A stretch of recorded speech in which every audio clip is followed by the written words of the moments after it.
What if we went back in time to reread One Piece through Kuma's perspective? How radically different do certain events become when you know the other side of the story? Once upon a time, Kuma was the terror of the Straw Hats, a nightmare at the end of Thriller Bark, and a source of unprecedented mental trauma at Sabaody. It was as though this man was a persistent, unrelenting tormentor for our heroes. But in reality, Kuma himself was the hero all along, and with his hands of liberation, he was using his final moments before complete mind erasure to give the Straw Hats a second chance at the future. And now that we know Kuma's past, his motivations, his goals, and his own path to helping bring the dawn of the world, suddenly there is a whole new story that is added to Thriller Bark and Sabaody, a hidden storyline that is only apparent on reread. See, we can backtrack all of Kuma's actions and actually infer the true hidden reason for each of the islands that Kuma chose as he teleported each of the Straw Hats, as every choice he made for where the Straw Hats went actually carries a deeper meaning. Even the ultimatum that Kuma gave at Thriller Bark suddenly takes on a far deeper significance, as Kuma wasn't just testing the Straw Hats' loyalty, Kuma was secretly putting his own body on the line to do so. What do I mean by that? What is this hidden story of Kuma that was sitting there right in front of our eyes all along, running concurrent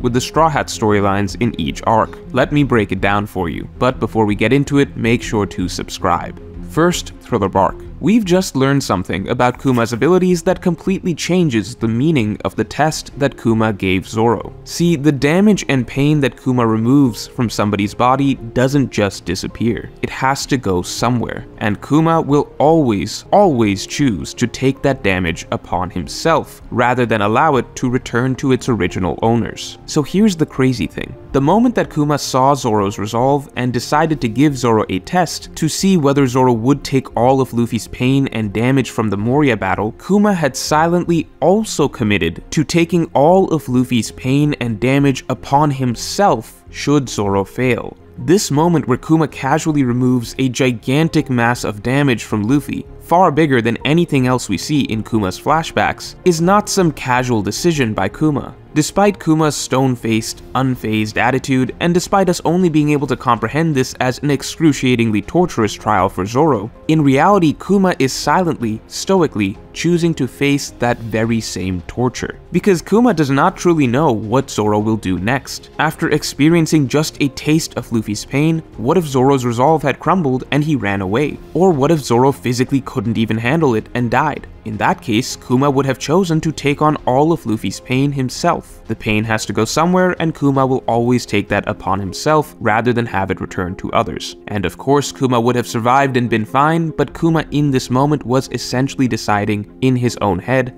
that despite having effortlessly succeeded in his mission with not a scratch on him, despite being free to do whatever he wants with the Straw Hat crew at this point, he sees Zoro's resolve and decides that, you know what? Despite having absolutely zero obligation to do so, I will accept the potential burden of taking all of Luffy's damage upon myself just to test this man that I only just met. And honestly, if we're playing the odds, Kuma would very likely have had to take the entire bubble of pain himself, since Zoro's chances of survival should have been slim to none. If it was literally any other person doing this besides Zoro, they would have been knocked out by the very first taste of Luffy's pain, and then Kuma would have had to take the rest of it. The moment that Kuma removed Luffy's pain, he was essentially welcoming the 99% likelihood that he himself would end up having to take the whole thing. But in the end, of course, Zoro is Zoro and Kuma left unscathed. But the point is that the recurring idea around Kuma is subtly established right here. A man who will always sacrifice himself first, and does not mind being viewed as a monster or a tyrant by those who will never know the pain that he is willing to take for them. And that same idea plays out in Sabaody. At Sabaody, the Straw Hats only view Kuma as a heartless villain who is tearing them apart. In reality, we now know that this was very literally the last act that Kuma was able to perform before his mind was erased. This was the end. The next time that we see Kuma, he is a mindless robot.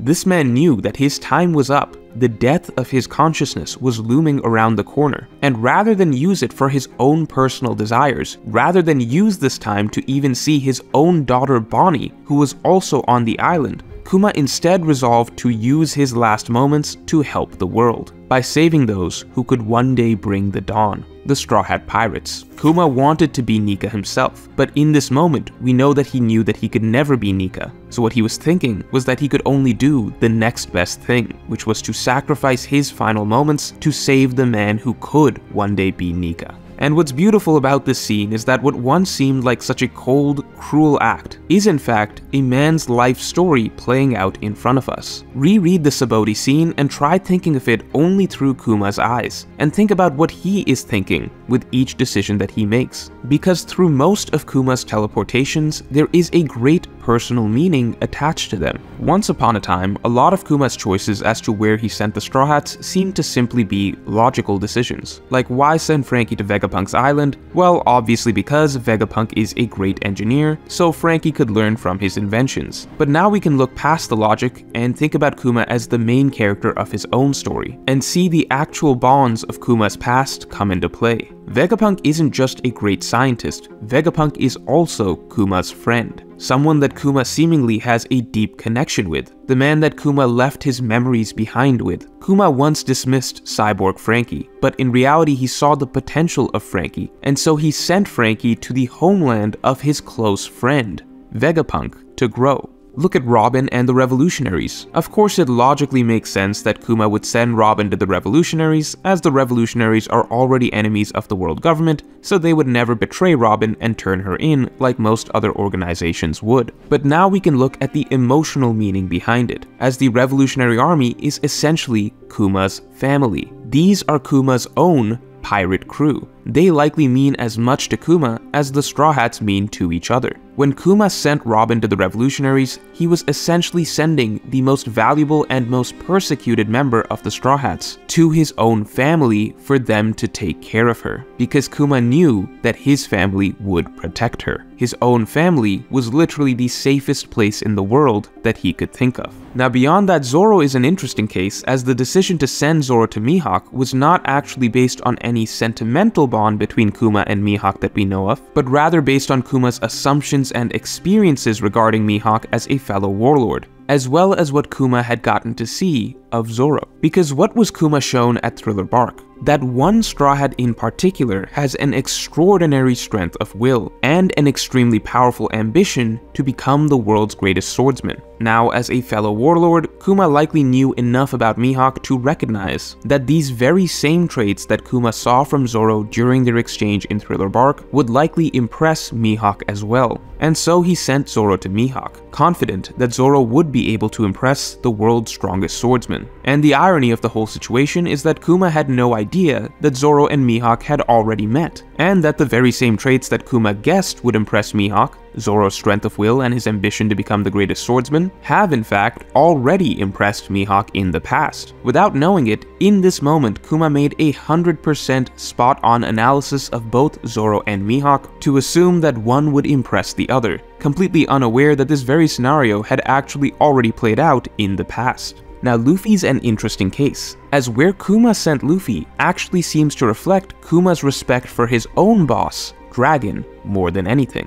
See, at first glance, it's a little unclear why Kuma sent Luffy to an island where the inhabitants would likely immediately sentence him to death. More than any of the other Straw Hats, the island where Luffy was sent to had the highest probability of death, as the simple law of Amazon Lily would have been to kill Luffy on arrival. Yes, Amazon Lily is theoretically a good place to learn Haki because that is commonplace among the citizens, but there are likely many other places where Luffy could have been sent to where he could have learned Haki as well, as we saw with other members of the Monster Trio, and these other places where the inhabitants of the island wouldn't have sentenced him to death on arrival. Kuma had to have made a huge assumption about Luffy, that Luffy would somehow manage to gain the respect of the Amazons, or at the very least that he would somehow have found a way to survive. Now, Kuma had barely interacted with Luffy up till this point, so this assumption that Kuma made would likely have had to have been based on Luffy being Dragon's son more than anything. Meaning that this choice by Kuma, this gamble that he makes in this moment, is based almost entirely out of the respect that he has for Dragon. Kuma is betting that Dragon's son is just as exceptional as his father.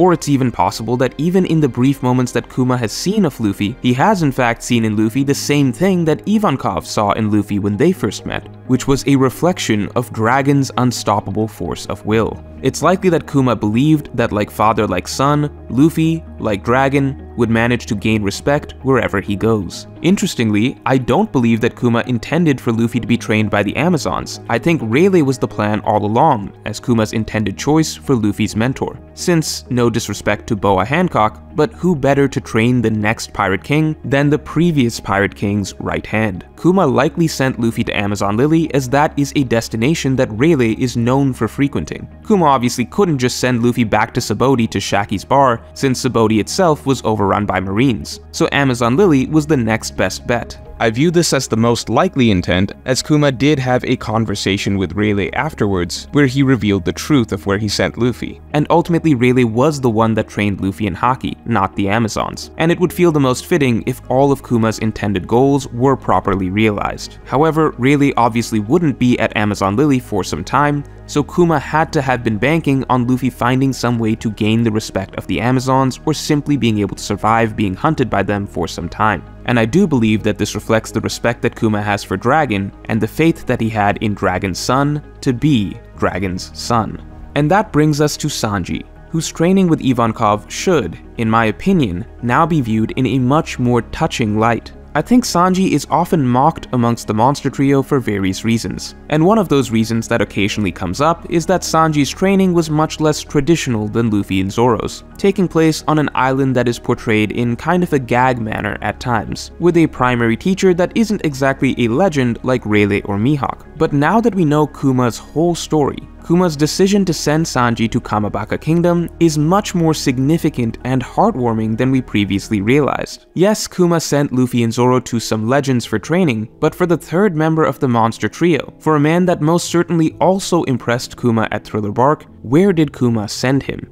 Kuma sent Sanji to train with Kuma's best friend, Kuma's own savior in a sense, Ivankov. Kuma sent Sanji to the man that he literally trusted the most in the world, Kuma's oldest ally and his counterpart commander in the Revolutionary Army. Despite the hell that Sanji feels that he endured at Kamabaka Kingdom, from Kuma's perspective, this is one of the most personal and touching decisions that he could have made to help Sanji get stronger. So if we look at the story of Kuma teleporting each of the Straw Hats through Kuma's eyes and what Kuma was thinking with each touch, it's actually a tearjerker from his end as well. Sure, a few of the Straw Hats' destinations were just detached, impersonal guesses by Kuma, sending Brook to a satanic island, sending Chopper to a pharmaceutical island, sending Usopp to an island of natural dangers, but for the vast majority of the Straw Hats, Kuma was actually calling upon his own past and everything he knows. As a slave, as a revolutionary, as a warlord, as a lab experiment, his entire dark history was used to find the perfect home for each Straw Hat, so that they could have a better future. Kuma's experiences were what saved the crew in the end. So think back through Thriller Bark and Sabaody. What other realizations have you had about Kuma's pre-timeskip actions since his flashback began? Let me know in the comments below, and if you enjoyed this video, then definitely like and subscribe. And you can get my extended thoughts on why Kuma avoided seeing Bonnie at Sabaody on my weekly podcast by supporting me on Patreon.